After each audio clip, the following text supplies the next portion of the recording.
Ramai orang beli emas dah bagus, tapi tanpa sedar mereka rasa harga emas naik tapi mereka masih rugi. Sebab itulah kenapa pentingnya anda tahu apa itu spread.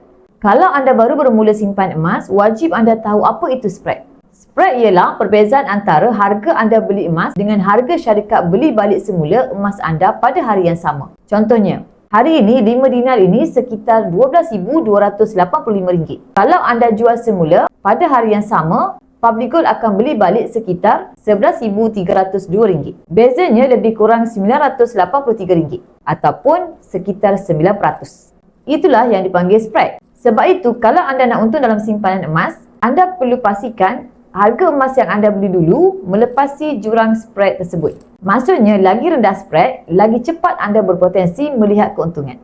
Di Public Gold, spread emas 999 ialah sekitar 6% hingga 9% saja, bergantung kepada jenis dan berat emas. Tapi jangan pilih syarikat emas berdasarkan spread semata-mata. Pastikan juga anda lihat adakah syarikat tersebut mempunyai stok emas yang banyak. Yang kedua, adakah cawangannya banyak untuk memudahkan anda beli dan jual. Yang paling penting, proses buyback tu mudah dan telus. Di Public Gold, bukan saja spreadnya rendah, tapi mudah beli dan mudah jual. Bagi tuan-puan yang nak mengalihkan duit simpanan jangka masa panjang ke dalam bentuk emas, boleh isi borang sign up untuk saya daftarkan tuan-puan sebagai ahli Public Gold. Kemudian saya akan guide tuan-puan dalam cara dan langkah-langkah simpanan emas yang terbaik untuk tuan-puan.